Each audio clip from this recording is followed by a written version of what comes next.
Halo guys, welcome back. Kali ini kita akan membahas tentang tes karakteristik pribadi atau tes TKP. Ya, yang mana kali ini kita akan bahas tentang pendahuluan tes TKP sebelum nantinya kita akan membahas beberapa soal.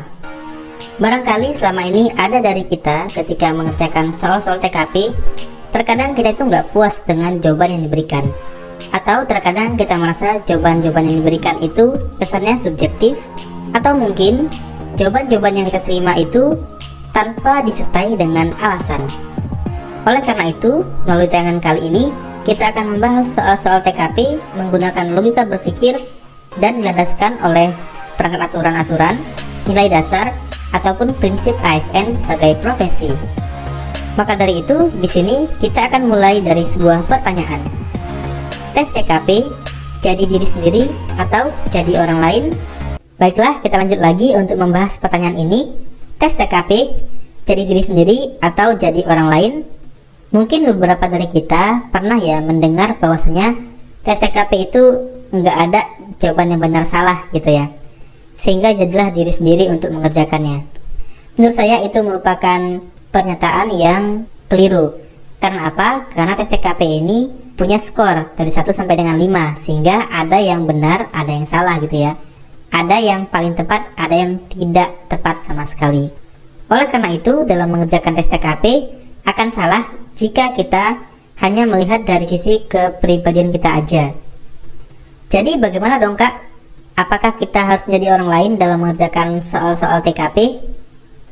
Nah, menurut saya jadi orang lain juga kurang tepat ya, karena kita nggak tahu orang lainnya seperti apa yang kita tiru. Jadi yang paling tepat ketika ditanya tes TKP itu jadi diri sendiri atau jadi orang lain, maka jawabannya adalah jadi seperti apa yang diinginkan oleh organisasi. Dalam hal ini adalah yang diinginkan oleh pemerintah, yang dituangkan dalam seperangkat aturan berupa kode etik dan perilaku, serta nilai-nilai dasar dan prinsip ASN sebagai profesi. Yang mana bisa teman-teman lihat pada Undang-Undang ASN nomor 5 tahun 2014. Berikut kira-kira resumenya dari Undang-Undang ASN nomor 5 tahun 2014, yang mana ada prinsip-prinsip ASN sebagai profesi, yaitu nilai dasar, ada kode etik dan perilaku, ada pelayanan publik, ada kompetensi, ada kualifikasi akademik, ada perlindungan hukum, ada profesionalitas jabatan. Jadi inilah yang pertama kali kita harus ketahui ketika kita mau mengerjakan tes TKP. Kenapa? Karena ketika kita mengerjakan tes TKP, itu kita memposisikan diri sebagai seorang ASN, dalam hal ini sebagai seorang PNS. Jadi kalau teman-teman mau jadi PNS, teman-teman harus tahu dulu dong tentang prinsip ASN sebagai profesi. Kita ambil contoh di sini nilai dasar ya. Jadi kalau teman-teman itu saat ini sudah belajar TWK tentang Pancasila, tentang UUD 45 dan sebagainya, teman-teman bisa lihat di pasal 4, maka teman-teman itu bisa terapkan juga dalam mengerjakan soal-soal TKP. Nah, untuk lebih jelasnya langsung aja ya kita buka Undang-Undang ASN nomor 5 tahun 2014-nya. Nah, ini dia Undang-Undang nomor 5 tahun 2014 tentang aparatur sipil negara. Selengkapnya teman-teman bisa baca sendiri. Kita langsung lompat ke pasal 3, yaitu ASN sebagai profesi berlandaskan pada prinsip sebagai berikut. Ini tadi yang kita bahas dari A sampai dengan G. Kemudian pasal 4-nya itu menjelaskan tentang yang poin A ini ya, nilai dasar. Mulai dari memegang teguh ideologi Pancasila, setia dan mempertahankan UUD 45 serta pemerintahan yang sah, mengabdi kepada negara, menjalankan tugas secara profesional dan tidak berpihak, hingga sampai poin O ya, meningkatkan efektivitas sistem pemerintahan yang demokratis. Nah, ini adalah nilai-nilai dasar yang harus dimiliki oleh seorang ASN. Misalnya ini, memberikan layanan kepada publik secara jujur, tanggap, cepat, tepat, akurat, berdaya guna, berhasil guna, dan santun. Jadi teman-teman kalau menjawab soal silakan lihat kriteria ini ya. Yang utama adalah jujur, kemudian tanggap, cepat, tepat, akurat, berdaya guna, berhasil guna, dan santun. Kemudian juga misalnya ini, mengutamakan pencapaian hasil dan mendorong kinerja pegawai. Jadi yang utama itu adalah hasilnya ya gitu. Hasil ini bisa berupa output, bisa berupa outcome. Kalau output itu adalah keluaran yang kita kerjakan. sementara outcome itu adalah dampak yang ditimbulkan atas output tadi. Selanjutnya ini menjelaskan dalam pasal 5 tentang kode etik dan perilaku. Yang A, melaksanakan tugas dengan jujur, bertanggung jawab, dan berintegritas tinggi. Artinya di sini kenapa diletakkan di poin A tentang kejujuran? Berarti kan ini sangat penting ya untuk kode etik. Adalah jujur, bertanggung jawab, dan berintegritas tinggi. Melaksanakan tugas dengan cermat dan disiplin. Kemudian selanjutnya sampai dengan di poin I. Nah, jika teman-teman ingin jadi seorang ASN, setidaknya teman-teman tahu dulu tentang kode etik dan perilaku sebagai seorang ASN. Jadi silakan dibaca ya untuk Undang-Undang Nomor 5 Tahun 2014 ini. Nah, setelah kita tahu tentang prinsip ASN sebagai profesi, kita juga harus perlu tahu tentang fungsi, tugas, dan peran ASN. Di sini fungsi dari ASN itu ada 3 ya.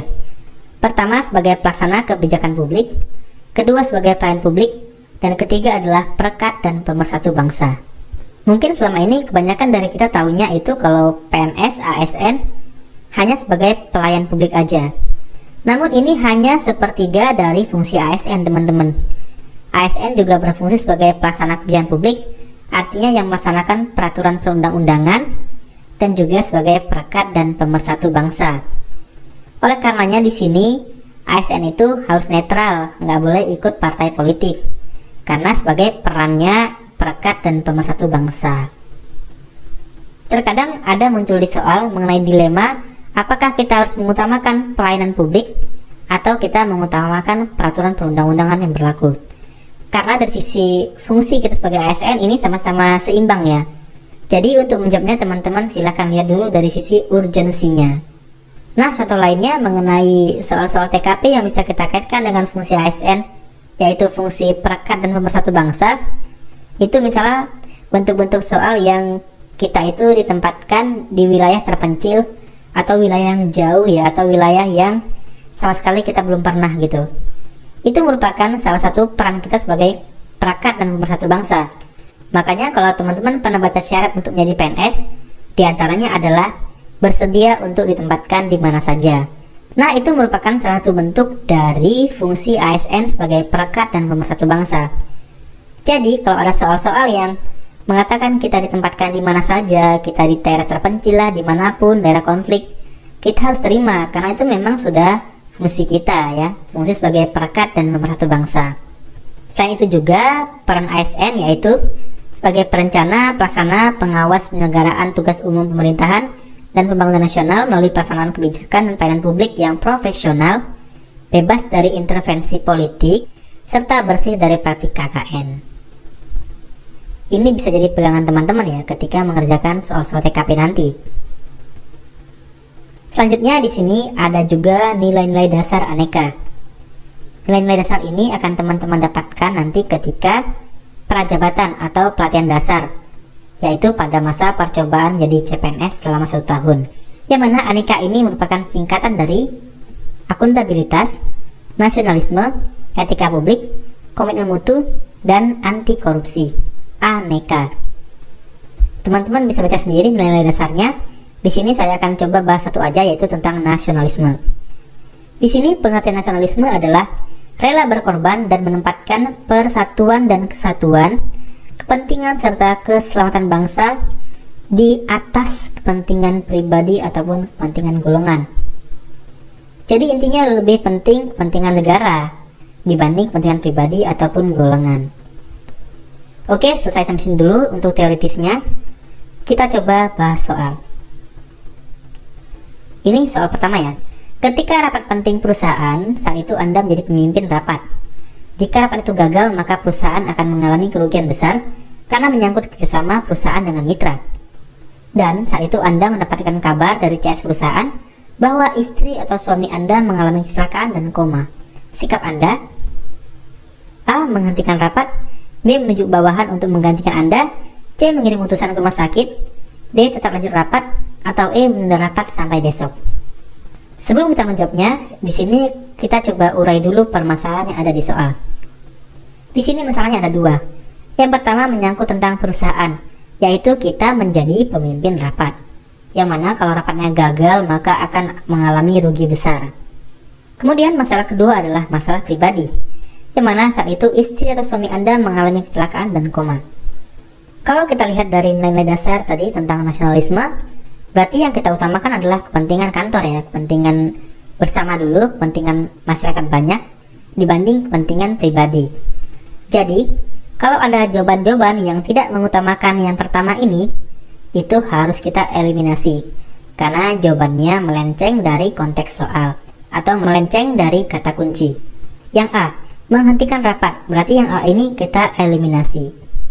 Kemudian yang B, menunjuk bawahan untuk menggantikan Anda, berarti kita juga tidak mengutamakan yang masalah pertama, kita coret yang B. Kemudian yang C, mengirim utusan ke rumah sakit, kita tahan. Yang D, tetap lanjut rapat, kita tahan. Yang E, menunda rapat, yang E juga kita coret. Jadi sampai sini teman-teman sudah aman dari nilai mati ya, atau nilai-nilai yang memiliki skor rendah. Sekarang sisanya ada 2 jawaban lagi. Kita akan menentukan mana yang memiliki jawaban terbaik. Di soal ini memang ada 2 masalah. Jadi kalau teman-teman dihadapkan pada 2 masalah, yang mana ini ada masalah kantor, kemudian masalah pribadi, jangan serta-merta karena masalah kantor kita utamakan masalah kantor dulu. Kita harus lihat dari kedua masalah ini, apakah memiliki win-win solution ataupun memiliki pengorbanan yang paling sedikit. Kita lihat di opsi C, mengirim utusan ke rumah sakit untuk melihat kondisi pasien. Ini dengan kata lain kita tetap ikut rapat, ya kan, tetap rapat berarti. Kalau yang D, tetap lanjut rapat dan segera ke rumah sakit.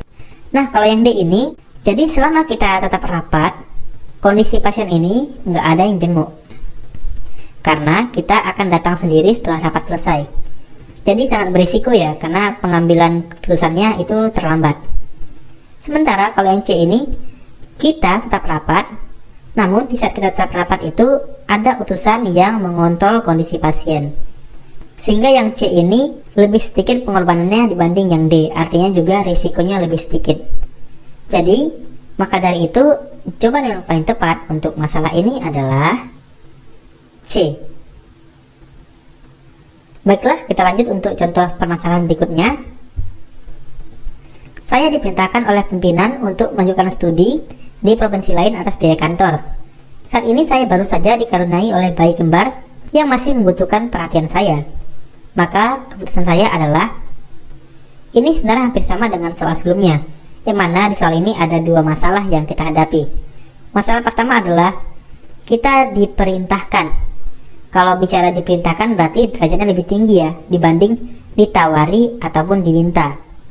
Kemudian yang kedua adalah adanya bayi kembar yang masih butuh perhatian saya. Ini masalah kantor, ini masalah pribadi. Jadi kalau bicara masalah kantor sama masalah pribadi itu lebih utama masalah kantor ya. Coba lihat di sini. Kalau kita menolak berarti itu nilai mati. Yang A menolak. Oke, yang A langsung kita eliminasi. Yang B menerima, kita tahan. Yang C menolak, langsung kita coret. Yang D menerima, yang E menerima. Sampai sini kita lihat lagi. Antara B, D, dan E, ternyata yang D itu menerima namun dengan berhati meninggalkan keluarga. Oke, yang D kita coret. Kenapa dicoret? Karena yang B dan E ini lebih sedikit pengorbanannya dibanding yang D ya. Karena di soal sudah jelas-jelas itu dikatakan masih membutuhkan perhatian saya, jadi nggak mungkin bayi kembar ini kita tinggal. Tinggal yang B dan E, mana jawaban terbaik? Kalau bicara tentang melanjutkan studi, itu adalah biaya kantor ya biasanya, karena di sini diperintahkan berarti surat tugas dari kantor. Kalau biaya kantor itu biasanya hanya mengakomodir untuk kita aja, tidak mengakomodir keluarga, sehingga kita nggak perlu mengajukan permohonan. Kalau yang namanya permohonan ini itu bisa disetujui atau enggak ya. Jadi yang B ini masih ada jawaban lanjutan lagi. Jika permohonan ini ternyata diterima, mungkin keluarga bisa ikut. Namun jika permohonan tolak, masih tanya apakah kita ikutkan keluarga atau enggak. Jadi yang B ini kurang tepat ya. Kecuali kalau kita pindah tugas atas biaya negara, maka keluarga ini akan otomatis diikutkan menjadi biaya negara. Jadi kalau yang E ini kita lihat lagi bedanya adalah dengan konsekuensi mengikutkan keluarga saya. Kalau opsi E berarti itu konsekuensi berarti biaya pribadi. Jadi yang paling tepat menurut saya untuk yang soal ini adalah E. karena di sini adalah win-win solution, artinya kita bisa lanjut studi, kita juga tetap bertanggung jawab pada keluarga kita, gitu ya. Soal berikutnya di sini, kerja keras dan cermat merupakan wujud upaya untuk menjadi pribadi yang bermanfaat bagi organisasi. Berkaitan dengan hal tersebut, saya senang A. Bekerja dengan standar hasil yang tinggi, B. Pekerjaan yang menumbuhkan kreativitas baru, C. Pekerjaan yang rutin, D. Pekerjaan yang menantang, atau E. Bekerja tanpa mengelola dan pamrih. Nah, untuk soal ini sebenarnya kita bisa langsung ngegas ya. Jawabannya A. Bekerja dengan standar hasil yang tinggi, karena ini sesuai dengan nilai dasar ASN, yaitu mengutamakan pencapaian hasil yang tadi kita bahas. Namun kita juga bisa kok menjawabnya dengan logika, yang mana tetap jawabannya di A. Kalau yang B, C, dan D ini berarti kita memilih-milih kerjaan. Kalau kita nggak dapat kerjaan yang menumbuhkan kreativitas baru, atau pekerjaan yang rutin, atau kita nggak dapat kerjaan yang menantang, jadi kita tuh nggak semangat untuk bekerja ya, jadi kita pilih-pilih kerjaan. Yang benar itu kalau kita dapat kerjaan yang B, pekerjaan yang C, atau pekerjaan yang D, kita harus tetap bekerja dengan standar hasil yang tinggi. Jadi apapun kerjaannya di sini kita harus bisa bekerja dengan standar hasil yang tinggi. Sementara kalau untuk opsi E ini, bekerja tanpa mengelola dan pamrih, menurut saya bahasanya terlalu berlebihan. Karena yang namanya bekerja itu pasti ada lelah juga, dan juga harus ada pamrihnya ya gitu. Kalau tanpa lelah dan pamrih ini terlalu sempurna gitu, jadi nggak realistis. Baiklah, selanjutnya lagi kita bahas soal. Nah, ini merupakan tipe soal yang cukup mudah ya. Saya menggunakan kendaraan dinas tanpa sepengetahuan kepala kendaraan pada hari libur. Saya tidak sengaja saya menabrakkan kendaraan tersebut. Maka tindakan saya adalah, nah, kalau kita sudah membaca tentang kode etik dan perilaku ASN, di sini jika kita menggunakan kendaraan dinas atau menggunakan aset negara, kita harus bertanggung jawab. Jadi pilih jawaban yang bertanggung jawab kepada kendaraan dinas ini yang tertabrak. Kemudian kita juga harus berani bertanggung jawab, karena kita itu sudah ibaratnya mencuri ya, mencuri karena tanpa pengetahuan kepala kendaraan. Jadi pilih jawaban di sini yang kita bertanggung jawab pada aset yang kita rusak gitu. Kalau yang H ini jelas-jelas salah, diam-diam menyimpan. Yang B ini membawa kendaraan ke bengkel, benar. Melaporkan ini bertanggung jawab, benar. Yang C mencoba perbaiki sendiri, benar juga. Namun enggak sampai bertanggung jawab kepada atasan karena dia mengambil tanpa sepengetahuan. Yang D ini melaporkan kepada pimpinan dan siap. Yang D ini kurang tepat karena dia enggak perbaiki dulu, enggak bertanggung jawab pada aset yang dia gunakan. Yang E ini dia perbaiki dan mengembalikannya diam-diam. Yang E ini juga tidak berintegritas. Jadi sini jawaban yang tepat adalah B ya. Oke, clear ya. Kita lanjut ke soal berikutnya. Anda seorang resepsionis di suatu kantor yang bergerak dalam bidang pelayanan. Banyak keluhan yang ditujukan pada instansi tempat Anda bekerja. Padahal di instansi Anda tersebut terdapat fasilitas untuk keluhan online. Sikap Anda? Nah, di sini teman-teman harus bisa profesional. Artinya bekerja berdasarkan tugas dan wewenang. Bekerja sesuai dengan tugas dan wewenang yang dimiliki itu juga ada kok tertera di dalam peraturan kode etik dan perilaku. Silahkan teman-teman baca ya. Jadi di sini tugas kita atau peran kita adalah sebagai seorang resepsionis. Yang mana kalau teman-teman tahu, resepsionis itu tugasnya adalah menyapa, melayani, memberikan informasi kepada pengunjung, klien atau stakeholder suatu perusahaan terkait dengan tujuan dan informasi yang dikehendaki. Jadi resepsionis ini beda ya dengan customer service. Oke, sampai sini teman-teman sudah tahu peran teman-teman. Jadi masalahnya adalah ada yang mengeluh kepada instansi teman-teman, padahal instansi teman-teman tersebut sudah ada fasilitas keluhan online. Bagaimana Anda sebagai resepsionis menyikapinya? Yang A, menerima keluhan para konsumen sembari mengajarkan. Kita tahan dulu. Yang B, menerima dan menanggapi keluhan sembari mengajarkan. Yang B, kita tahan dulu. Yang C, menerima dan menyelesaikan keluhan. Yang C ini nggak sesuai dengan peran kita sebagai resepsionis, karena resepsion itu tugasnya bukan menyelesaikan masalah, namun hanya mengarahkan aja ya. Jadi yang C ini kita coret. Yang D juga kita coret karena menyelesaikan. Yang E mendengarkan keluh kesah tentang masalahnya dan mengajarkan cara. Yang E kita tahan. Sampai sini teman-teman sudah bisa mengeliminasi nilai mati. Kemudian lihat lagi opsi A, B, dan E. Kalau yang A ini, sudah diwakili oleh opsi B. Karena yang A hanya menerima, yang B menerima dan menanggapi. Jadi yang A kita coret, sisa yang B dan E. Kita lihat lagi dari sisi bahasa ya. Yang E ini mendengarkan keluh kesah. Mendengarkan keluh kesah berarti kan itu sama dengan menerima ya. Kemudian mengajarkan cara menyampaikan. Di sini juga ada mengajarkan cara menyampaikan keluhan secara online. Namun bedanya untuk opsi E ini dengan B adalah yang E ini tidak punya kata-kata menanggapi. Coba kita analisis lagi. Resisten itu ketika ada keluhan, dia pasti menerima dulu, menerima keluhannya. Kemudian dia akan menanggapi, baik Pak, untuk nomor keluhan Bapak sudah kita rekam pada nomor pengaduan sekian-sekian-sekian. Kemudian dia juga mengajarkan cara menyampaikan, ini memang bagian dari tugas reception ya, untuk mengarahkan atau mengajarkan. Nah, jadi opsi B ini sudah lebih lengkap dibanding opsi A dan E, yang mana opsi B ini juga sesuai dengan tugasnya revision. Jadi untuk jawaban kali ini adalah opsi B ya. Gimana untuk jawabannya? Apakah kita sependapat semuanya? Buat yang kurang sependapat silahkan tuliskan di kolom komentar ya. Baiklah, di sini selanjutnya saya akan berikan tips TKP berdasarkan dari soal-soal dan tentang teoritis-teoritis yang kita bahas sebelumnya. Pertama yaitu keputusan-keputusan sikap yang diambil haruslah sesuai dengan seperangkat nilai dan aturan yang berlaku di instansi pemerintah. Artinya di sini kalau kita mau jadi ASN, kita harus tahu dulu tentang standar perilaku ataupun nilai-nilai serta prinsip yang dianut oleh seorang ASN. Kemudian yang kedua, jika dihadapkan pada dua kondisi yang sama-sama penting, pilihlah jawaban yang paling sedikit melakukan pengorbanan. Yang ketiga yaitu pahami konteks soal, apa menjadi objek soal, siapa pelaku, dan di mana lokasi kejadian. Kalau bicara konteks ini berarti bicara masalah apa yang terjadi ya.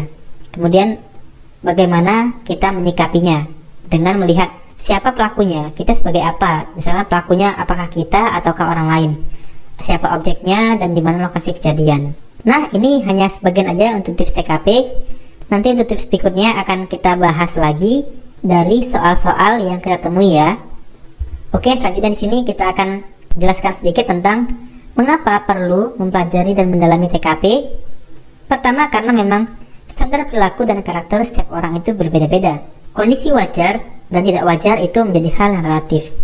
Oleh karena itu, kita perlu tahu tentang standar perilaku yang dituangkan dalam standar kode etik dan perilaku, nilai-nilai dasar, serta prinsip ASN, sehingga kita punya standar baku untuk perilaku sebagai seorang ASN.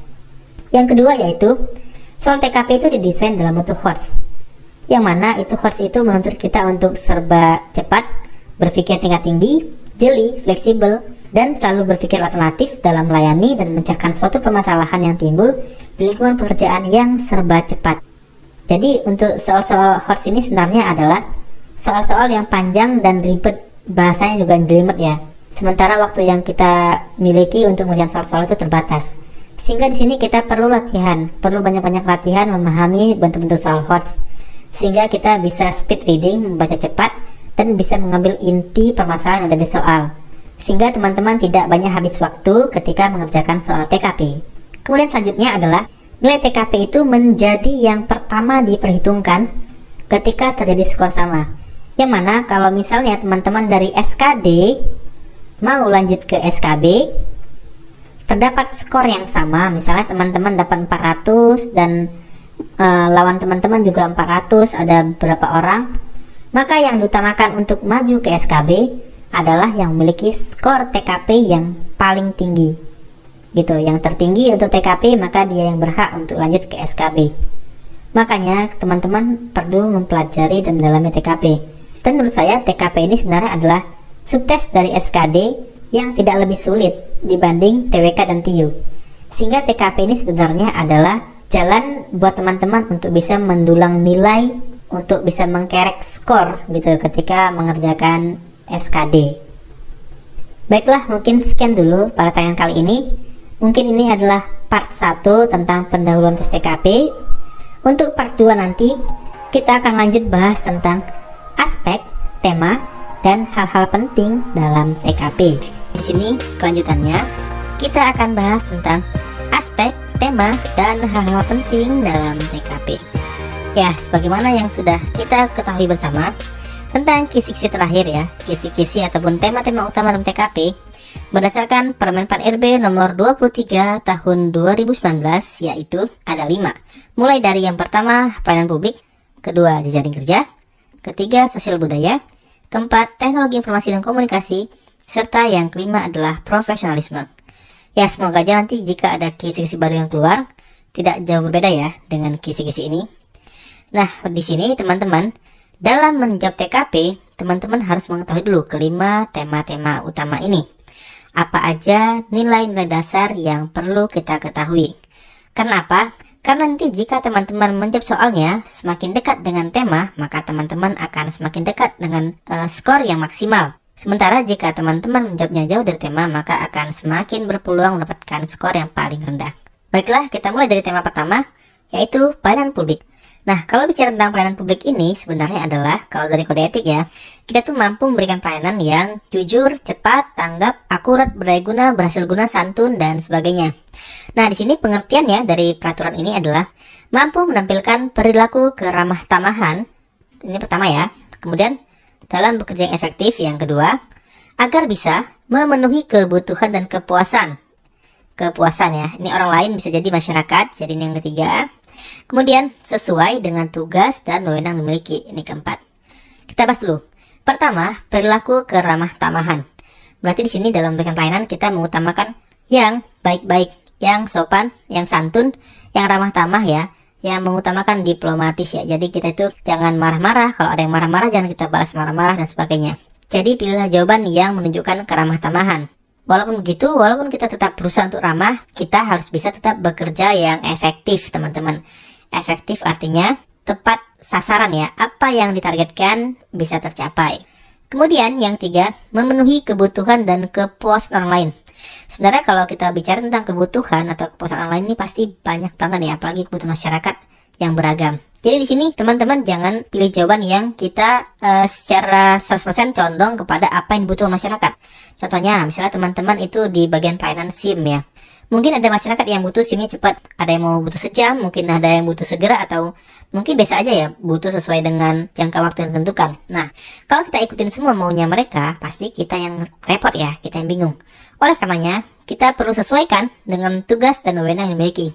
Enggak semua yang dibutuhkan masyarakat tuh harus kita ikutin ya. Kita harus sesuaikan dengan tugas dan wewenang yang dimiliki. Kalau yang dibutuhkan masyarakat ternyata nggak sesuai dengan aturan, maka kita harus tegaskan itu tidak sesuai dengan aturan. Kita lanjut yang kedua, jejaring kerja. Di sini dengan tujuan mampu membangun dan membina hubungan, bekerja sama, berbagi informasi dan berkolaborasi dengan orang lain secara efektif. Nah, yang pertama dulu membangun dan membina hubungan. Dalam jejaring kerja artinya hubungan kita dengan orang lain ya. Biasa ini adalah dengan rekan kerja, atasan bawahan, dengan sesama rekan, dalam kelompok, dan sebagainya. Biasanya pada soal ini teman-teman akan diperankan sebagai atasan, sebagai bawahan, atau bisa ada konflik antar kelompok, ada pendapat yang nggak sesuai, dan sebagainya. Jadi utamakan pilihan jawaban yang mampu membangun dan membina hubungan. Jadi teman-teman jangan pilih jawaban itu yang bisa malah memecah belah. Nah, kemudian di sini bekerja sama. Artinya di sini teman-teman karena nanti bekerjanya dalam sebuah instansi, ada organisasi ya. Tentu teman-teman harus bisa bekerja sama. Jangan semua pekerjaan teman-teman embat sendiri gitu. Ada kalanya kita harus bekerja sendiri sesuai dengan tugas fungsi kita. Ada kalanya kita harus mampu bekerja sama. Jadi nanti teman-teman kalau memang tema tentang jejaring kerja, pilihlah jawaban-jawaban yang mengutamakan bekerja sama.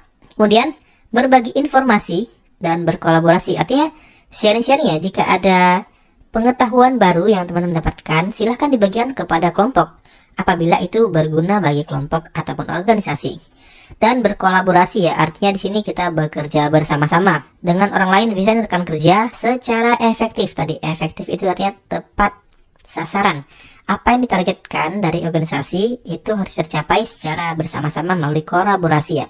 Melalui ini membangun bina hubungan, bekerja sama, berbagi informasi, dan berkolaborasi. Selanjutnya kita akan bahas sosial budaya. Di sini dengan tujuan mampu beradaptasi. Saya tanda dulu, satu beradaptasi. Kemudian dan bekerja secara efektif. Nah, dari tadi efektif diulang-ulang terus ya, bekerja secara efektif ya. Nah, ini yang kedua. Dalam masyarakat majemuk. Majemuk ini artinya berbeda-beda ya. Ini gampangnya dalam kebinekaan yang terdiri dari beragam agama, suku, budaya, dan sebagainya. Kita bahas dulu pertama, mampu beradaptasi. Jadi biasanya kalau soal-soal sosial budaya ini mengarah pada misalnya teman-teman ditempatkan pada suatu daerah ya, yang punya budaya berbeda dengan budaya teman-teman, yang mana teman-teman anggap budaya tersebut itu dianggap tidak sopan. Kemudian misalnya teman-teman ada lingkungan baru, ada kondisi kerja baru, ada bos baru, dan sebagainya. Jadi pilihlah jawaban yang menunjukkan mampu beradaptasi. Sesuai kata patah ya, di mana bumi dipijak, di situ langit dijunjung. Misal teman-teman ini, misalnya orang Medan ya, yang suka ngomongnya agak tegas, agak besar. Tiba-tiba orang Medan ini bekerja di suatu perusahaan yang punya orang Jawa yang mungkin lebih kalem.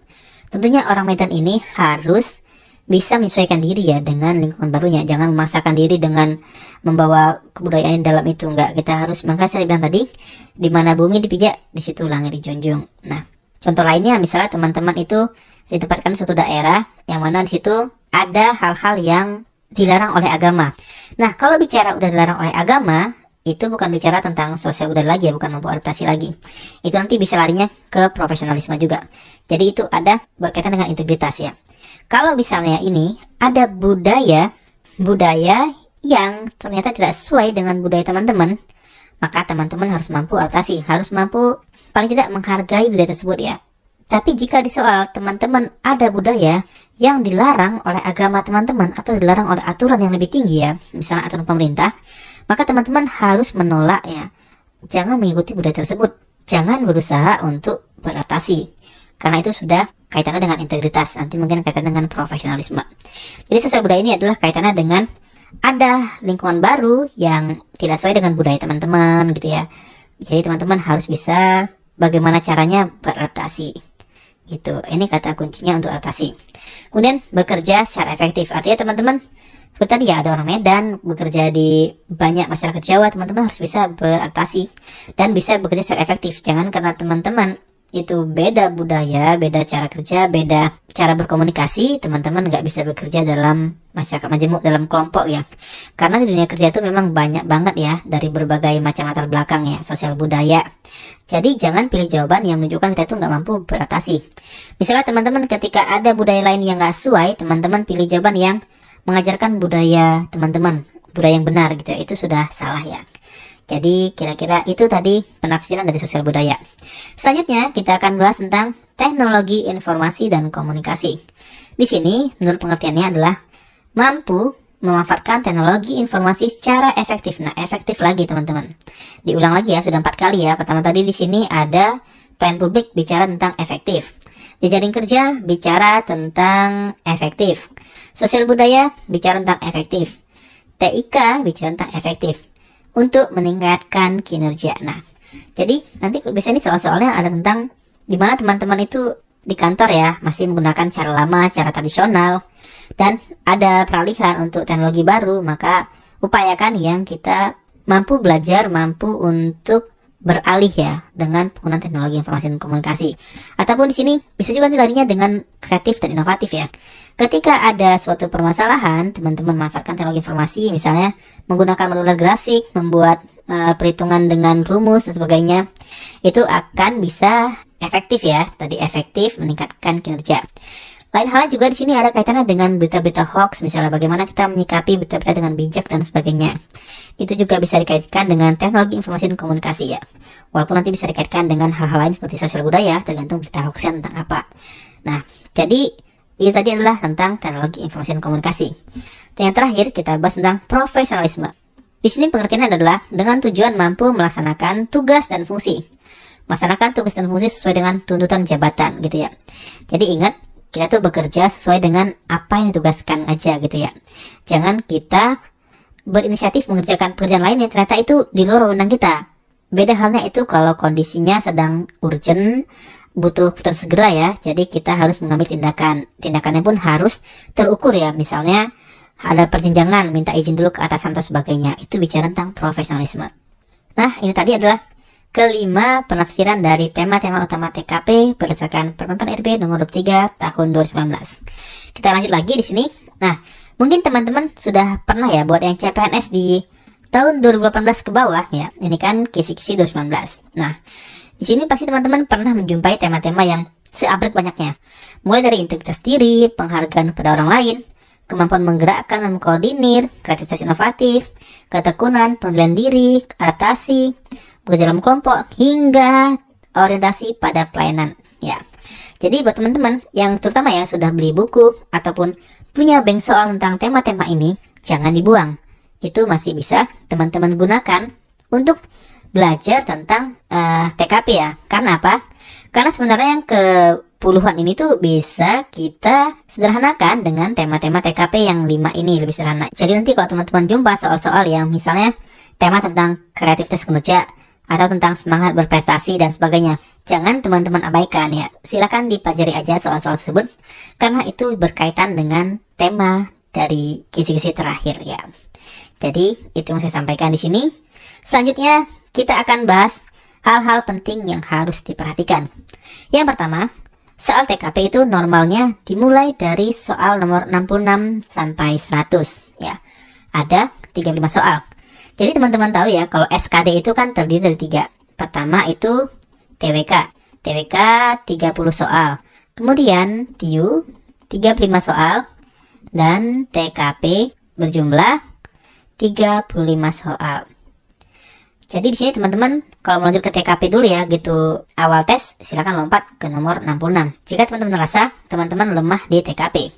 Tapi kalau teman-teman merasa lemah di TWK dulu ya silakan dari awal. Kalau TIU berarti kan mulai dari nomor 31 ya, 31 sampai 65. Tapi pengalaman terakhir dari sekolah kedinasan ya kan SKD dulu, pertama CPNS, kemudian Dikdin. Kalau Dikdin dulu tuh ada soal-soalnya yang diacak teman-teman. Jadi misalnya 10 soal pertama itu TWK, tiba-tiba lompat jumpa TKP gitu. Lompat lagi ada TIU, baru balik lagi ke TWK, kira-kira seperti itu. Ada beberapa orang yang memberikan pengakuan seperti itu. Jadi teman-teman kalau mengatur strategi mulai ngerjain TKP dulu atau TWK dulu itu tergantung ya. Mungkin aja kebijakan tahun ini nanti bisa berbeda atau bisa tetap sesuai urutan. Oke, jadi ini yang pertama. Kemudian yang kedua, TKP bukan tentang baik atau buruk atau benar atau salah, tapi tentang yang paling sesuai atau mendekati kata kunci dari tema. Jadi kadang-kadang soal TKP ini jawabannya benar semua gitu. Tapi dari yang benar ini mana yang paling dekat dengan tema yang dimaksud dari soal. Nah itu maksud dari opsi kedua ini, semakin dekat dengan tema yang diusung ya. Misal tadi tema tentang sosial budaya. Jadi teman-teman pilih jawaban yang paling bisa beradaptasi ya, tanpa ada tapi-tapi, misal tanpa tidak bisa 100% atau yang lain-lainnya gitu. Pilihlah yang paling bisa beradaptasi secara utuh ya. Tapi jika bertentangan dengan masalah keagamaan ataupun dengan aturan lain yang lebih tinggi derajatnya, maka teman-teman harus cari jawaban yang bisa juga mengakomodir tentang itu tadi ya, larangan-larangan dari agama ataupun hukum yang tertulis yang lebih tinggi gitu.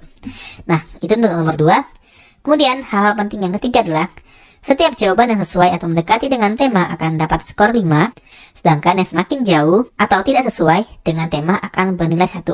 Di sini saya sebut yang mendapat skor 1 sampai 2 itu kita katakan ya, saya katakan itu nilai mati teman-teman. Artinya teman-teman ketika menjadi TKP harus bisa menjauhi nilai mati, artinya nilai yang sangat jauh dari tema soal. Nah jadi di sini bedanya TKP dengan TIU dan TWK adalah TKP ini setiap opsi A sampai E itu punya skor mulai dari skor 1 sampai 5. Kalau salah, teman-teman minimal dapat skor 1. Jadi TKP ini cukup spesial ya, karena salah pun kita masih dikasih penghargaan dengan skor 1. Oke, sebelum kita lanjut ke poin 4 dan 5, di sini saya mau kasih sedikit tentang passing grade TKP. Yang mana passing grade TKP di tahun 2018 lalu itu adalah 143. Yang mana teman-teman tahu sendiri, di tahun 2018 lalu itu banyak banget yang gagal di TKP karena passing grade yang sangat tinggi. Nah sekarang itu teman-teman beruntung ya, di 2019 lalu itu diturunkan pemerintah jadi 126 ya, 126 di sini passing grade-nya. Sehingga teman-teman akan, menurut saya untuk mencapai 126 ini sangat mudah teman-teman. Kan skor maksimalnya 175 ya. Jadi target teman-teman itu bukan di antara 126 sampai 143.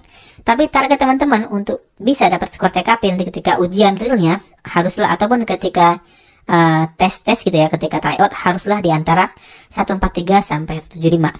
Kalau teman-teman masih di antara 143 126, saya anggap teman-teman itu TKP-nya masih belum maksimal ya. Sementara kalau di antara ini semakin dekat 175, teman-teman akan semakin maksimal ya, semakin berhasil. Oke. Nah, di sini teman-teman ada soal cerita ya. Anda diminta untuk mengerjakan 35 soal TKP. Setiap soal terdiri dari 5 pilihan jawaban A sampai E, yang punya skor 5 untuk jawaban yang paling baik ya, hingga skor 1 untuk jawaban yang paling buruk. Jika passing grade adalah 1, 2, 6, berapa minimal soal yang harus Anda jawab benar dengan skor 5? Asumsikan semua soal terjawab. Nah, ini silakan teman-teman hitung ya.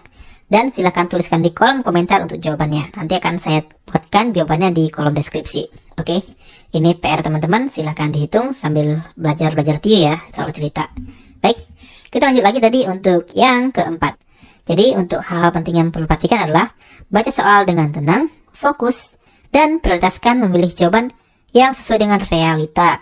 Tidak berhayal, apa adanya, netral, dengan tetap memperhatikan kondisi dan norma hukum yang berlaku. Jadi kata gampangnya, idealis perlu, tetapi juga harus realistis ya.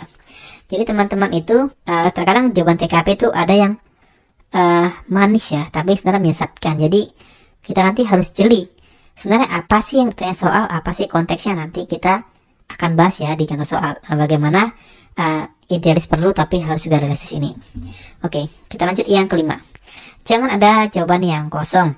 Pastikan semua jawaban terisi dengan memperhatikan kesesuaian atau paling mendekati dengan kata kunci dari sudut tema yang diusung oleh soal ya. Ini ada kaitan dengan tadi ini ya, poin 3. Yang mana salah pun kita jawabnya dapat skor. Jadi jangan dikosongkan untuk soal TKP. Oke, kita lanjut langsung ke contoh soal. Nah, di sini banyak karyawan dari perusahaan yang Anda pimpin tiba-tiba mengundurkan diri. Di antaranya merupakan karyawan yang berprestasi dan berkinerja baik. Anda mengetahui jika kebanyakan alasan pengunduran diri karyawan tersebut adalah karena perusahaan tidak memberi kesempatan pada karyawannya untuk mengembangkan diri. Di sisi lain, keuangan perusahaan sedang tidak memungkinkan untuk hal tersebut. Sedangkan, jika hal ini terus dibiarkan akan berdampak buruk dan merugikan perusahaan Anda karena kehilangan SDM yang bagus. Sikap Anda? Nah, di sini langsung kita bahas. Jika teman-teman mau menjawab terlebih dahulu, silahkan di pause video ini ya. Nah, jadi di sini masalahnya itu tentang efek domino ya. Yang mana di sini gara-gara perusahaan tidak beri kesempatan untuk mengembangkan diri, ini masalah root cause ya, masalah akarnya, maka banyak pegawai yang mengundurkan diri. Ini masalah lanjutannya. Jika masalah ini dibiarkan terus-menerus, maka akan berdampak buruk bagi perusahaan. Ya, ini masalah ketiga. Nah, jadi di sini kalau sudah bicara merugikan perusahaan, kita sebagai pimpinan harus bisa mengambil action, gitu ya. Ambil sikap nyata. Namun tadi harus tetap realistis ya. Kita perlu idealis tapi juga perlu realistis. Nah, di sini tanpa kita melihat opsi, kalau misalnya perusahaan tidak memberi kesempatan kepada karyawan yang bisa berdampak buruk pada perusahaan, maka solusinya adalah kita berikan pelatihan. Kita berikan dukungan atau kesempatan pada karyawan untuk mengembangkan diri. Ya, itu pasti ya. Kenapa? Karena apabila karyawan di suatu instansi atau di suatu perusahaan itu baik, maka akan berdampak baik juga kepada kinerja organisasi. Jadi apa? Di sini kita anggap adalah karyawan sebagai aset gitu. Jadi jangan takut rugi ya kalau kita melatih karyawan. Karena nanti dampaknya juga kepada kebaikan organisasi, kepada kinerja organisasi atau perusahaan. Nah, di sini coba lihat mana nilai matinya yang nggak sesuai dengan tema ini. Ini temanya adalah tentang kita dikasih jabatan sebagai seorang pimpinan. Berarti kita dikasih sebuah profesi. Ini kaitannya dengan profesionalisme, teman-teman. Nah, jadi sini mana ya sesuai dengan jabatan kita sebagai pemimpin yang paling jauh dengan tema profesionalisme. Yang jelas adalah yang C. Yang C ini kita tidak mengambil tindakan apa-apa ya. Ini hanya pernyataan yang tidak menyelesaikan masalah gitu. Dan nggak sesuai dengan peran teman-teman sebagai seorang pemimpin. Baik, kita lihat lagi di sini antara opsi A, B, D, dan E. Yang E ini juga tercoret ya. Ini tuh malah menyalahkan pemilik gitu. Jadi yang E, C, dan E ini nilai mati menurut saya. Skor turun 2. Tinggal A, B, dan D. Nah, di sini teman-teman banyak yang terkecoh di jawaban D ya. Karena ya kan perusahaan itu nggak punya duit ya. Ya gampangnya pimpinan sendiri yang berikan pembekalan. Nah, kalau teman-teman pilih opsi D, ini merupakan satu kata-kata yang manis tapi menyesatkan. Kenapa? Kalau teman-teman pilih D ini, berarti teman-teman selama ini tidak pernah memberikan pembekalan gitu ya. Jadi kenapa ketika karyawan-karyawan itu keluar, baru teman-teman terpikir untuk memberikan pembekalan. Nah, jadi yang D ini sebenarnya kurang tepat, teman-teman. Nah, jadi yang D ini coba kita singkirkan dulu ya. Selain itu, yang D ini juga pimpinan itu nggak mungkin bisa mengcover semua keahlian ya, karena kan semakin ke bawah, semakin ke bawahan itu bicara tentang semakin hal-hal teknis. Sementara kalau bicara tentang pimpinan itu bicara tentang hal-hal strategik. Berarti di sini yang D sebenarnya kurang tepat gitu, walaupun sebenarnya bisa mewadahi ini. Keuangan tidak memungkinkan ya, tapi ini menurut saya jebakan yang D.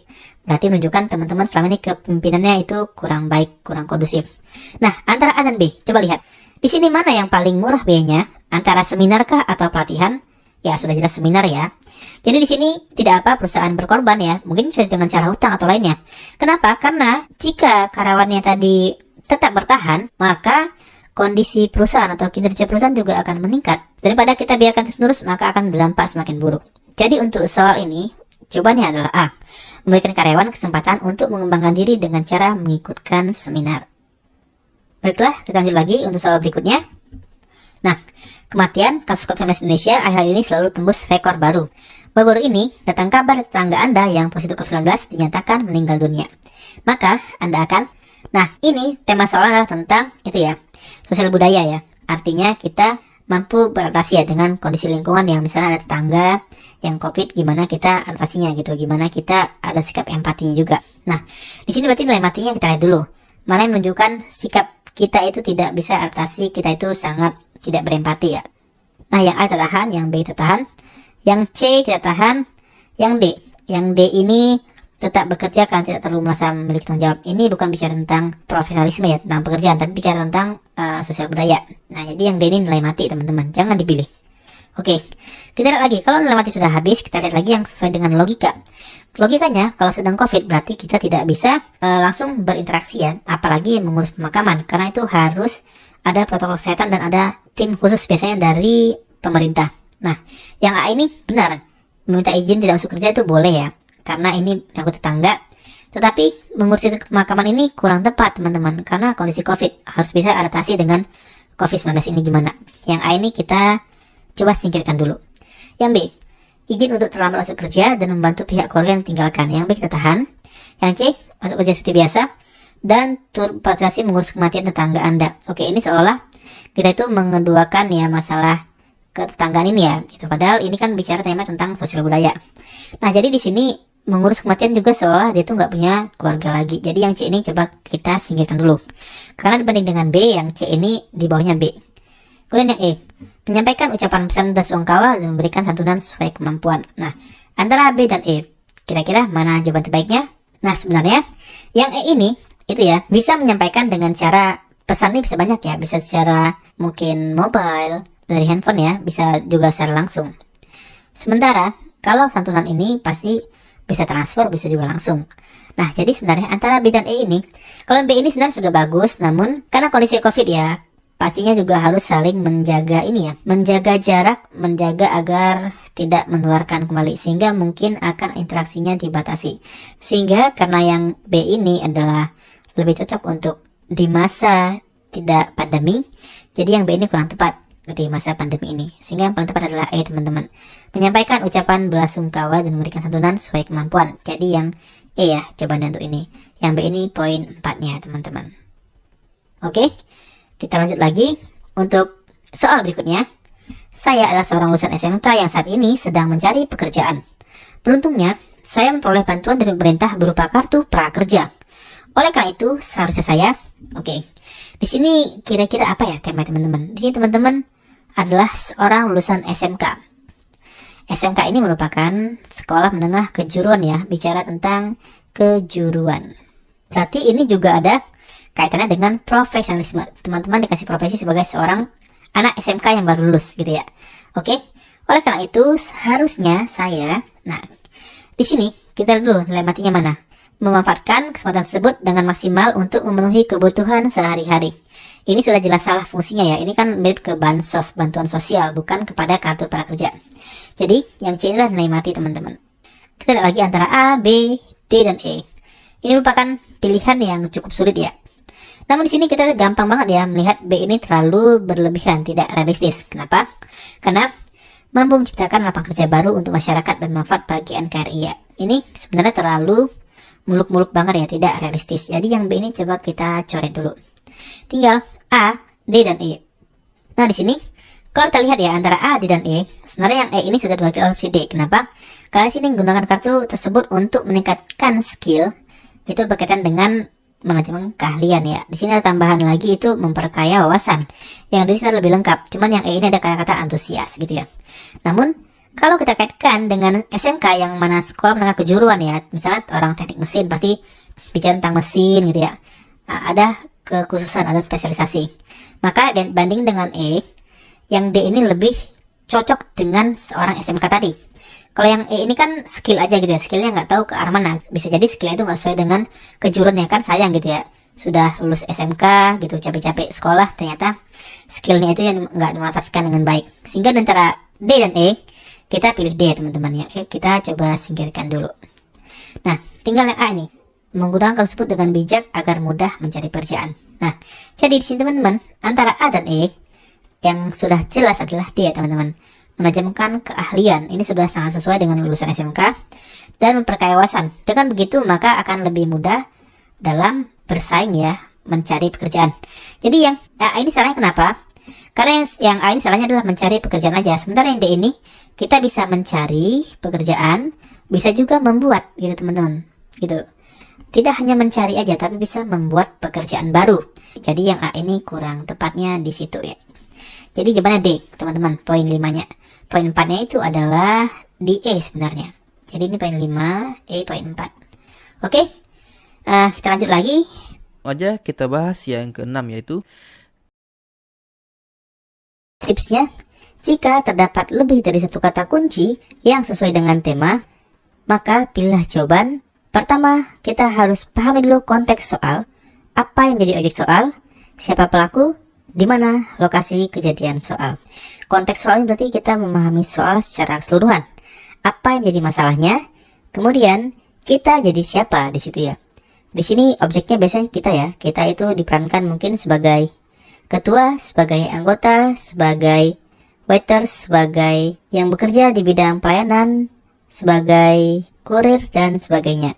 Nah, jadi di sini kita sesuaikan siapa kita, kemudian kita bayangkan apa tugas dan fungsi kita. Nah, kemudian kita perhatikan juga lokasi kejadian soalnya. Karena beda lokasi, bisa aja beda pengambilan keputusan. Oke, setelah memahami konteks soal, kemudian kita prioritaskan opsi yang menunjukkan aksi nyata. Aksi nyata ini maksudnya adalah seperti misalnya saya membuat, saya berkoordinasi, saya melakukan. Nah, dibanding dengan saya menghimbau, saya mengajak, dan sebagainya. Kemudian pilihlah yang tegas dan solusional, artinya mampu memecahkan masalah. Di TKP itu kan misalnya ada masalah-masalah ya. Contoh di soal ini ada masalah A, ada masalah B. Kemudian teman-teman ditawarkan opsi-opsinya A, B, C, D, E. Nah, teman-teman cari opsi-opsi ini yang bisa menyelesaikan masalah A dan masalah B tanpa menimbulkan masalah baru. Kalaupun tidak ada jawaban yang sempurna, pilihlah jawaban yang paling sedikit melakukan pengorbanan. Oke, setelahnya kemudian kita juga cari kata-kata kunci yang menunjukkan etika yang baik. Misalnya, ketika ada kesalahan kita utamakan mengucapkan kata maaf. Atau misalnya ketika kita mengomentari pendapat orang, kita hargai dulu pendapatnya. Oke, nah agar lebih jelas langsung aja kita masuk ke contoh soal. Di sini, Anda merupakan seorang waiters. Waiters ini pelayan ya. Pada sebuah restoran. Datang seorang tamu bersama dengan keluarganya untuk makan di restoran Anda. Pada saat menu sudah dihidangkan di atas meja dan mulai dinikmati oleh tamu tersebut, kemudian dia memanggil Anda dan komplain jika tadi dia minta agar menu yang dia pesan dibikin tidak pedas sama sekali. Maka sikap Anda, nah di sini kita langsung bahas. Jadi jika teman-teman yang mau mencoba menjawab, silakan di pause video ini ya. Di sini kita harus tahu dulu konteks soalnya. Kita sebagai apa? Di sini kita diperankan sebagai seorang waiters. Ini pelayan. Apa tugas waiters? Tugasnya adalah pertama itu menerima tamu ya, menerima. Kemudian apa? Mencatat pesanan. Mencatat pesanan. Setelahnya menyampaikan ke dapur ya, ke bagian yang membuat makanan. Setelahnya akan mengantar. Oke, kira-kira di bayangan teman-teman sudah ada seperti ini ya. Waiters berarti ada punya tugas-tugas seperti ini. Nah, berarti ini temanya apa? Temanya adalah profesional. Kenapa? Karena teman-teman dikasih profesi sebagai seorang waiters. Di samping itu, teman-teman juga ternyata ada berhubungan dengan tamu. Nah, di sini ada komplain. Berarti ini ada kaitannya dengan apa? Dengan pelayanan publik. Jadi di soal ini ada dua tema yang bersinggungan, profesional dengan pelayanan publik. Kita sudah tahu ya, kalau bicara tentang pelayanan itu berarti bicara tentang pelayanan yang cepat, tepat, tanggap, akurat, berdaya guna, berhasil guna, santun. Nah, jadi langsung aja kita di opsi. Mana yang menunjukkan sopan santun, menunjukkan sikap pelayanan publik, menunjukkan sikap profesional. Nah, di sini kita sudah highlight dulu ya. Karena di sini ada komplainan, berarti ada kesalahan. Berarti kita minta maaf. Nah, ada A, B, D, dan E. Jadi yang C kita coba eliminasi terlebih dahulu.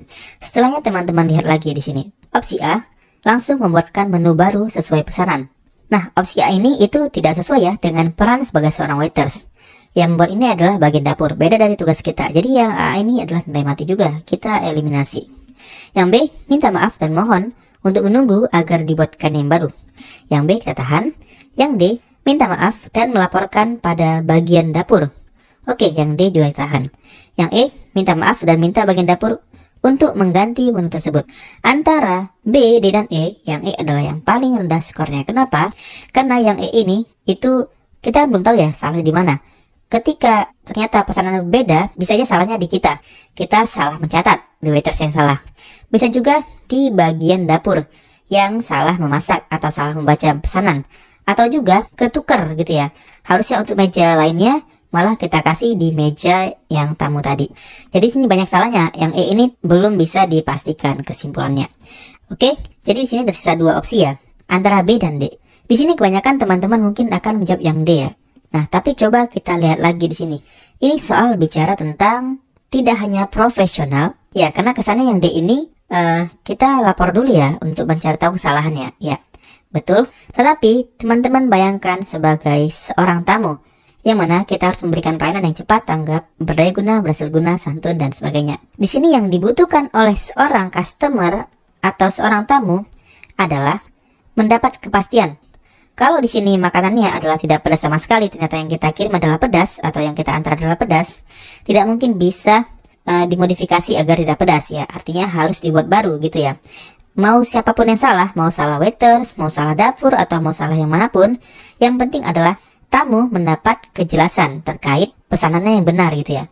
Jadi di sini sebenarnya opsi D ini sudah diwakili dengan opsi B, dan opsi B ini sudah lebih di atas lagi ya levelnya. Karena di sini sudah menyampaikan memohon untuk menunggu agar dibuatkan yang baru. Sehingga yang B ini kita berorientasi kepada tamu tersebut.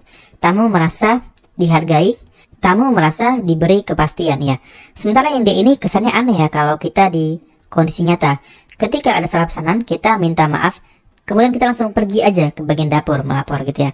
Sehingga yang terjadi adalah si tamu ini tidak merasa punya kepastian gitu. Oke, jadi ini poin 5-nya adalah B teman-teman. Minta maaf dan memohon untuk menunggu agar dibuatkan yang baru. Di sini kita lanjut lagi untuk contoh soal berikutnya. Kita hidup di negara yang memiliki ragam kepercayaan, budaya, dan adat istiadat yang berbeda-beda. Nah, ini kesannya sudah mirip-mirip dengan tema sosial budaya ya, karena ada beda-beda kepercayaan, beda budaya, beda adat. Di perusahaan milik Anda sendiri terdiri dari orang-orang yang berbeda latar belakang. Banyak kalangan muslim yang mengeluhkan sulitnya beribadah karena ketersediaan tempat atau pada jam untuk beribadah mereka harus tetap bekerja. Maka sikap Anda, oke, di sini kita adalah sebagai pemilik. Kita diperankan sebagai pemilik, dan di sini ada kaitannya dengan beragam budaya agama ya, ada masalah tentang keagamaan di sini. Nah, jadi ini berkaitan dengan sosial budaya dan juga ada profesional. Kenapa profesional? Karena kita dikasih profesi sebagai pemilik perusahaan yang kita bisa aja langsung mengambil keputusan. Kenapa bicara tentang sosial budaya? Karena ada masalah tentang kepercayaan budaya dan sebagainya ya. Di sini ada tentang kalangan muslim yang sulit ibadah. Jadi di sini setelah kita tahu kita sebagai apa, kita lihat apa masalahnya yang butuh solusi. Masalah pertama adalah sulitnya tempat ibadah. Masalah kedua adalah pada jam beribadah mereka harus tak bekerja pada jam beribadah. Jadi ada dua masalah di sini. Kita lihat opsi-opsinya. Apakah bisa menyelesaikan masalah yang ada di soal? A. Akan memfasilitasi tempat untuk beribadah mereka di lingkungan perusahaan. Yang A ini hanya menyelesaikan masalah pertama ya, tempat beribadah aja. Namun untuk jam beribadahnya belum selesai. Yang A coba kita singkirkan dulu. Yang B Nah, yang B ini merupakan nilai mati ya. Karena apa? Karena kita sebagai pemilik perusahaan, jadi yang B kita coret langsung. Yang C juga, ini yang C membuat soal di dalam soal ya. Jadi yang C juga kita eliminasi. D, memberikan kebijakan. Yang D memberikan kebijakan, tahan dulu. Yang E, bersifat toleran dan menyediakan fasilitas ibadah karyawan. Nah, yang E ini menyediakan fasilitas ibadah. Masalah pertama clear ya. Kemudian bersifat toleran. Untuk masalah kedua ya, karena harus jam ibadah beribadah ya, kita harus toleran ya, harus mentoleransi. Nah, jadi yang antara D dan E, sebenarnya yang D ini sudah diwakili oleh opsi E teman-teman.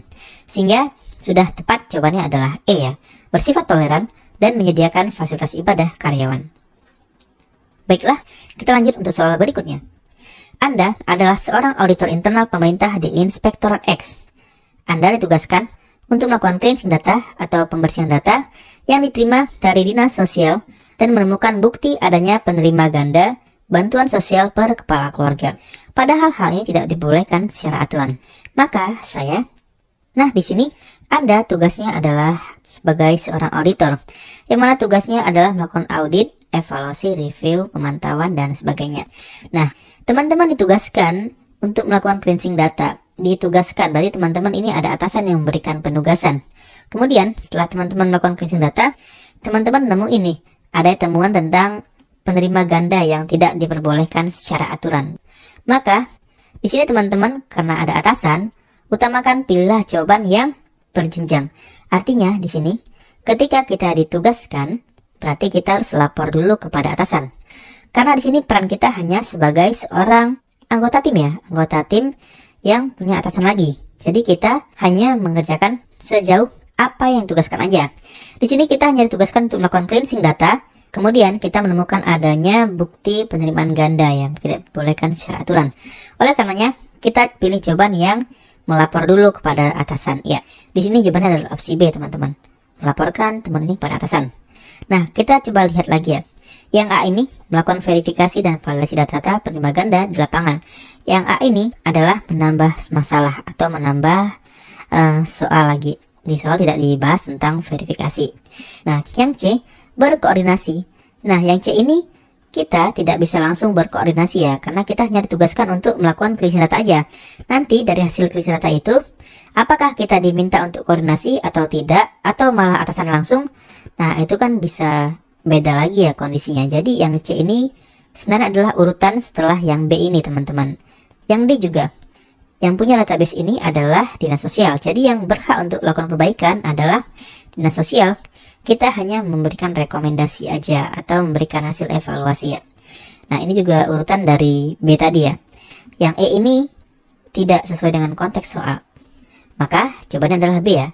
Jadi teman-teman di sini bekerjalah sesuai dengan tugas dan fungsi teman-teman.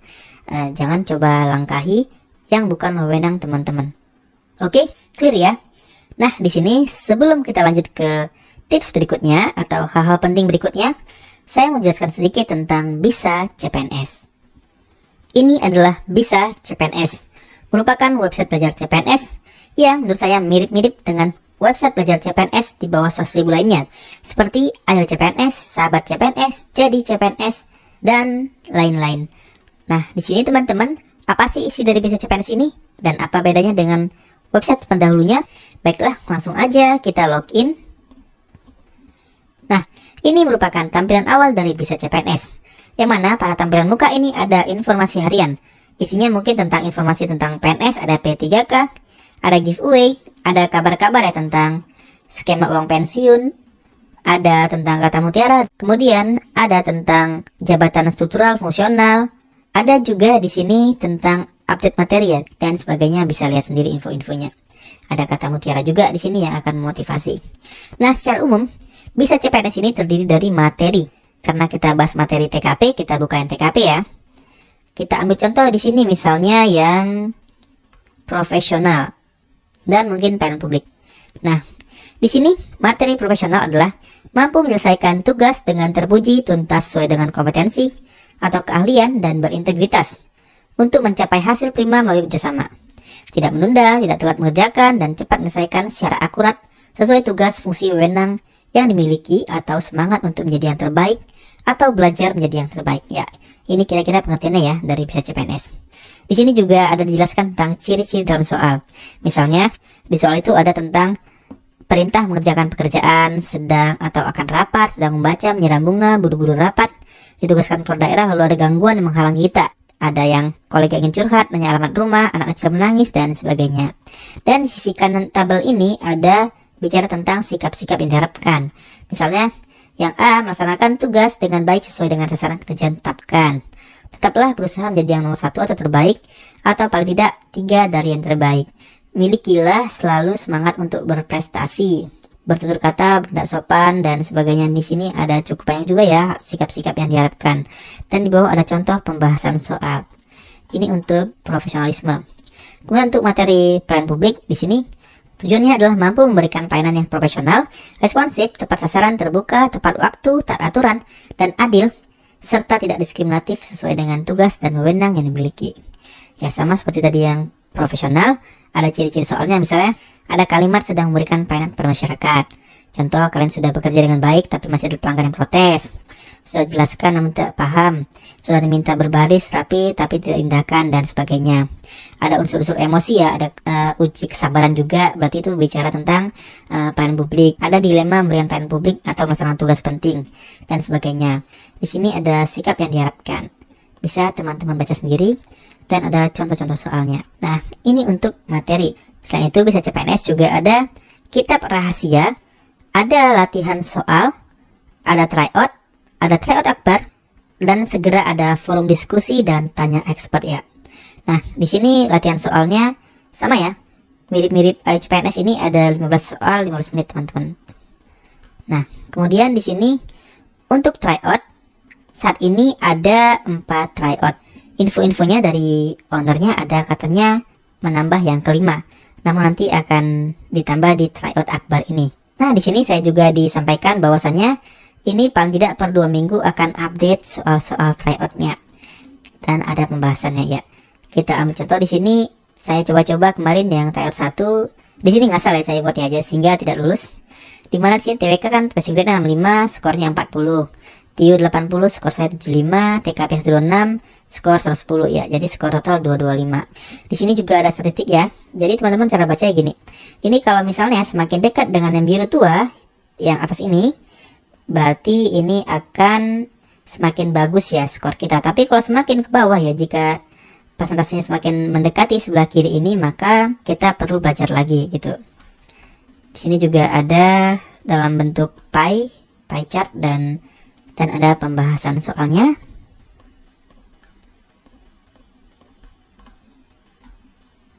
Nah, untuk yang tryout pertama ini teman-teman bisa coba secara gratis ya teman-teman. Yang ini gratis, tryout sesi 1. Nah, ini contoh tryoutnya. Nah, kira-kira seperti ini bentuk-bentuk tryoutnya.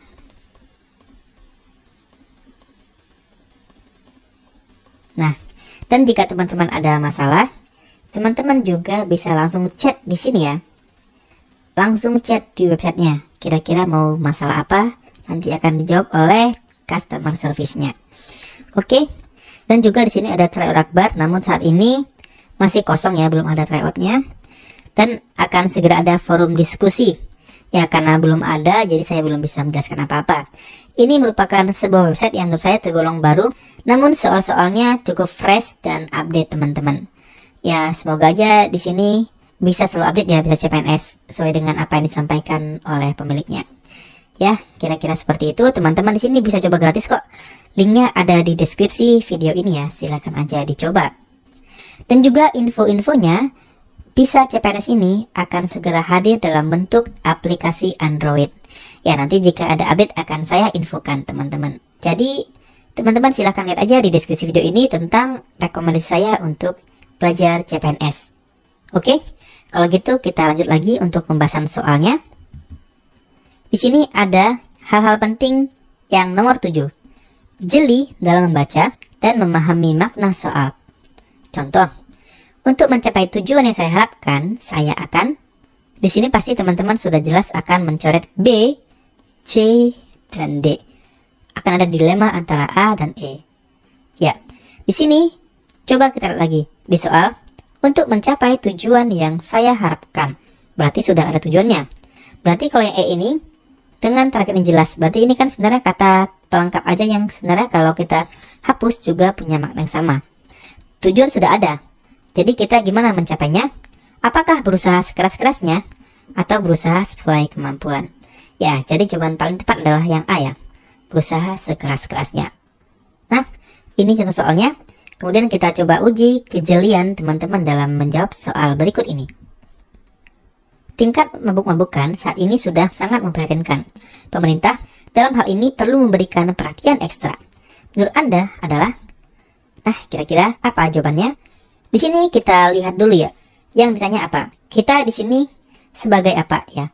Kita adalah sebagai komentator yang diminta pendapatnya tentang apa yang perlu pemerintah lakukan terhadap kondisi mabuk-mabukan yang sudah sangat memprihatinkan. Ya, jadi di sini tentang peran pemerintah. Jadi kalau ada opsi yang di luar peran pemerintah berarti adalah nilai mati. Coba kita eliminasi terlebih dahulu. Yang B dan yang E karena tidak sesuai dengan apa yang ditanya oleh soal. Tinggal A, C, dan D. Nah, antara A, C, dan D, kalau yang A ini, pajak untuk minuman keras dikenakan setinggi-tingginya sehingga hanya terdapat pada toko yang berkelas tinggi. Berarti hanya akan ada orang-orang kaya ya, kira-kira seperti itu, yang bisa mencoba minuman keras. Bila memungkinkan ditutup saja. Nah, berarti di sini ada opsi lagi. Jika memang sudah dinaikkan pajak tinggi, tetapi tingkat memabukkan juga masih sangat memprihatinkan, maka memungkinkan ditutup saja. Kita tahan dulu, kita lihat lagi untuk yang C. Lebih efektif mana antara A, C, dan D? Yang C, mengawasi tempat-tempat hiburan karena rawan dengan minuman keras. Sementara yang D, mengurangi pengangguran dengan program padat karya karena pengangguran menjadi salah satu penyebab. Salah satu berarti ada penyebab lainnya. Kalau kita lihat dari sisi efektivitas, sudah jelas yang A ya, yang paling efektif. Karena apa? Karena ada upaya untuk memungkinkan ditutup saja. Sehingga dari sisi efektivitas yang A ini sudah yang paling tinggi. Ini sesuai dengan itu ya, nilai dasar ASN yang mana mengutamakan pencapaian hasil. Mana yang memberikan hasil prima dalam mengatasi tingkat pembubukan ini. Ya, jadi yang A teman-teman. Kemudian untuk poin 4-nya adalah yang D. Yang C adalah poin 3. Kita lanjut lagi. Hal-hal penting yang perlu diperhatikan. Untuk yang ke-8, dalam bekerja, kreatif dan inovatif sangat diperlukan.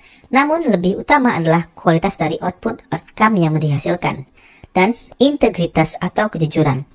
Jika diurutkan berdasarkan prioritas, maka dapat diturunkan sebagai berikut. Yang kita utamakan pertama adalah agar gimana hasilnya itu bisa tercapai dengan baik, sesuai dengan apa yang direncanakan. Artinya, output atau outcome yang berkualitas. Ini sesuai dengan nilai dasar ASN, yaitu mengutamakan pencapaian hasil dan mendorong kinerja pegawai. Oke, mengutamakan kinerja ya. Kemudian yang kedua adalah integritas atau kejujuran. Kenapa? Kenapa lebih penting integritas dibanding kreatif inovatif? Karena banyak pegawai ASN yang pintar, kreatif inovatif, tetapi jika tidak berintegritas, buat apa ya?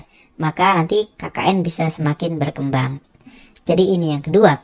Dan yang ketiga adalah utamakan kreatif dan inovatif. Dan yang keempat adalah kerja keras. Jadi kalau soal, teman-teman lihat lagi. Kalau ada berkaitan dengan hasil, coba pilih yang ada hasilnya. Jika ada soal tentang kejujuran, pilih yang kejujuran. Jika ada soal tentang kreatif inovatif, tapi ada tentang yang orientasi pada hasil atau kejujuran, pilihlah yang utama yang jujur dulu atau yang hasil dulu ya teman-teman. Jadi ini adalah urutan prioritas. Oke, kita coba bahas soalnya. Malam ini, Anda baru saja selesai membuat acara pesta ulang tahun atas anak Anda yang telah menginjakan umur 9 tahun. Seluruh keluarga dekat dan tetangga serta teman sekolah diundang. Namun, karena salah melakukan perhitungan, ternyata nasi yang dimasak terlalu berlebihan. Sehingga sampai acara selesai masih tersisa lumayan banyak. Fatalan lagi, Anda baru mengetahuinya esok pagi setelah diberitahu oleh asisten rumah tangga Anda. Apa yang Anda lakukan? Nah, di sini masalah dari soal adalah nasinya terlalu banyak. Ya, sehingga tersisa. Dan kita tahunya adalah besok pagi ya. Jadi di sini nasinya sudah dingin pastinya ya. Nah, coba kita lihat lagi di opsi. Mana kira-kira arah dari si pembuat soal ini ya. Kalau kita lihat dari antara A sampai E, yang E lah yang akan kita eliminasi terlebih dahulu karena nilai mati. Membuangnya. Di sini berarti bicara tentang profesionalisme juga ya. Ketika kita diberikan sebuah masalah, ya ini masalah cukup besar. Bagaimana cara kita mengatasi masalah tersebut? Antara A, B, C, dan D.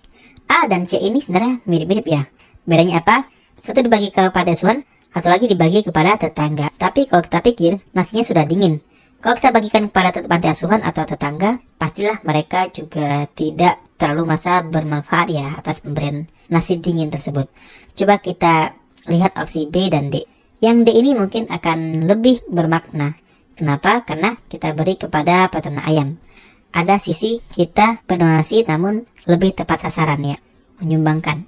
Kalau yang B ini membuat nasi goreng. Nah, kalau kita pikir-pikir, yang B ini apa ya maksudnya? Namun, kalau kita kaitkan dengan sisi kreatif dan inovatif, yang B ini adalah jawaban terbaiknya.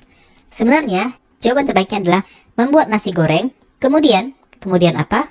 Kita bagikan kepada panti asuhan atau kita bagikan kepada tetangga ya. Ini jawaban terbaiknya. Namun soal TKP itu terkadang jawaban terbaiknya sengaja disamarkan teman-teman. Hanya sepotong gini aja. Disinilah si pembuat soal ingin tahu seberapa out of the box-nya kita berpikir. Jadi seperti inilah cara berpikir ketika mengerjakan soal TKP. Kalau ada kaitan dengan kreatif inovatif, kita coba pikir jawaban yang out of the box dan bisa kita kaitkan terhadap masalah yang ada. Ya, kalau kita buat nasi goreng, kemudian ini kan berarti punya nilai tambah ya. Dan setelahnya terserah kita mau kita bagikan atau mau kita jual. Nah, jadi setelah teman-teman tahu pola pikir ini, saya jamin teman-teman akan bisa langsung menjawab soal berikut ini. Anda melihat koran-koran bekas bertumpukan tidak teratur di rumah Anda. Apa yang Anda lakukan? Ya, 3, 2, 1. Nah, jawabannya adalah B, membuat prakarya. Kenapa? Karena antara A sampai E ini yang paling menunjukkan sisi kreatif inovatif adalah yang B, teman-teman. Namun, soalnya tidak seperti ini. Soal sebenarnya adalah di kantor. Ini tempatnya saya ganti. Jadi kalau konteks soalnya tempatnya kita ganti, jawabannya bisa berubah, teman-teman. Anda melihat koran-koran bekas bertumpukan tidak teratur di kantor Anda. Apa yang Anda lakukan? Nah, di sini lematinya adalah yang C. Karena ini adalah milik kantor, kalau kita jual berarti kita sudah menyalahi aturan menjual aset kantor yang bukan hak kita. Yang E juga. Ini yang E menunjukkan kalau kita selama ini tidak pernah baca koran dan baru kita baca ketika sudah usang dan tidak teratur tumpukannya. Oke, antara A, B, dan D. Nah, kalau yang B ini kita berarti buang-buang waktu di kantor. Kita kan punya tanggung jawab, punya kerjaan. Yang B kita cocok lagi. Yang D sama aja ya, kita menjual menyumbangkannya harus butuh izin dari perusahaan atau instansi. Jadi jawaban yang paling cocok kalau di kantor adalah yang A ya, membereskannya dengan segera. Kalau di rumah, ya kita pilih yang paling kreatif inovatif. Jadi lokasi juga berpengaruh pada jawaban. Jadi teman-teman agar jeli ya membaca konteks soalnya, memahami siapa, objeknya apa, dan di mana kejadiannya. Baiklah, kita lanjut untuk hal penting berikutnya. Hal penting yang ke-9. Jika kamu buntu dengan kata kunci satu tema atau beberapa tema, cobalah dengan mencari opsi jawaban yang dapat mewakili opsi-opsi lainnya.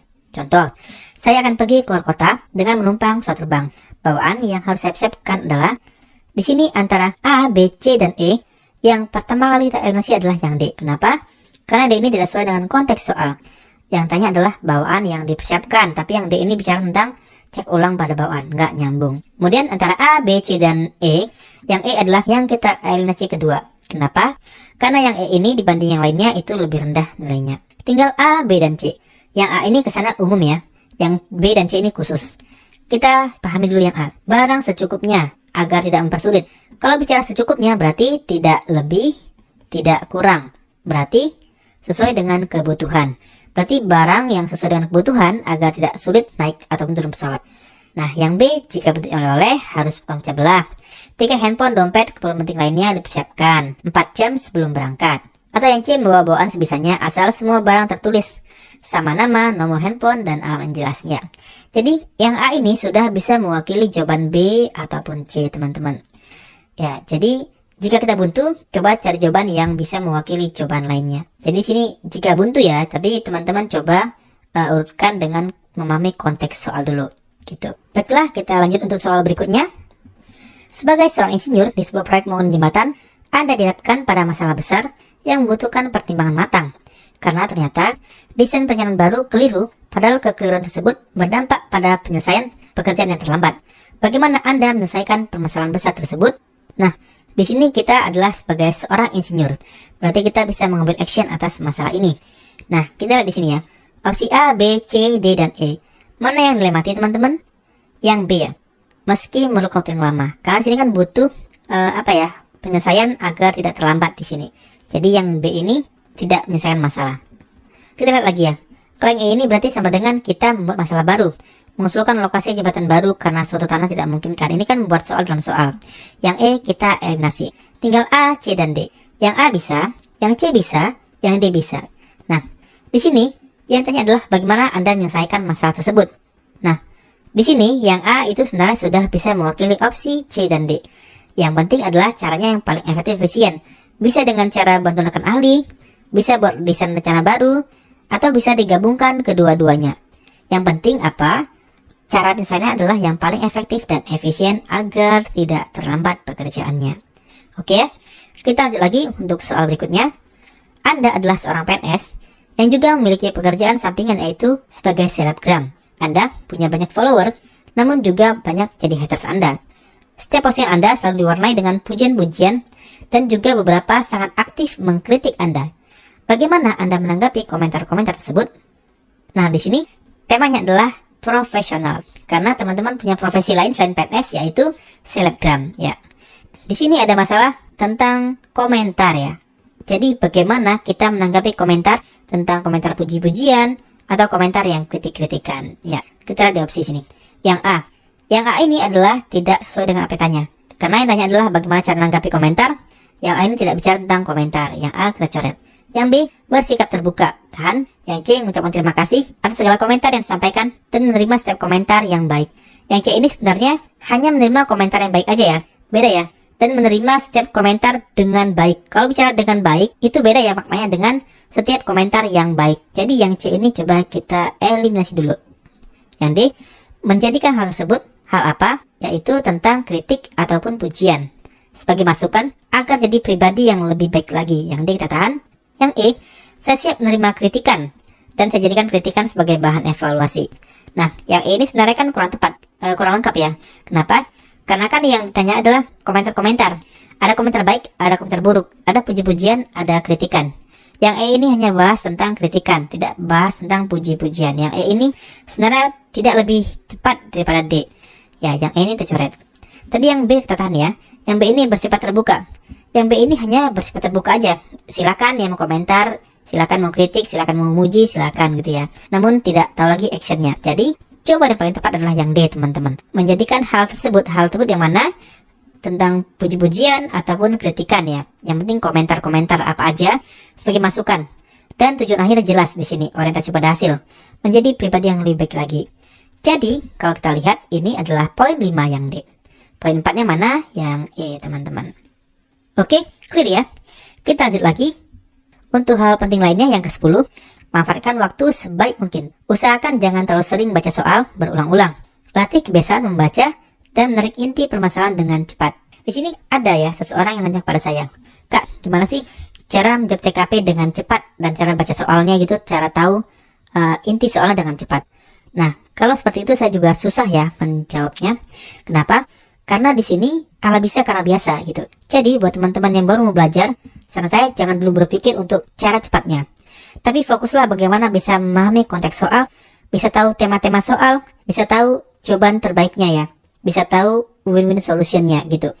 Nanti teman-teman lambat laun akan bisa lebih cepat lagi dalam memahami makna soal. Utamakan paham dulu teman-teman, gitu ya. Kemudian untuk yang ke-11 terakhir ini, pada prinsipnya TKP bukanlah tes bersifat hafalan. TKP itu butuh pemahaman, konsentrasi, dan ketelitian. Ya, ini betul ya, TKP itu bukan hafalan. Karena beda dikit aja soalnya, kita ganti kata-katanya, bisa berubah jawabannya. Beda lokasi, bisa beda jawaban. Jadi di sini yang paling penting dari TKP adalah pemahaman. Seperti tadi ya, kita harus paham konteksnya dulu. Kemudian bagaimana kita pengambilan keputusan berdasarkan tema-tema yang sudah ada. Oke? Mungkin inilah 11 hal penting yang perlu diperhatikan versi saya. Semoga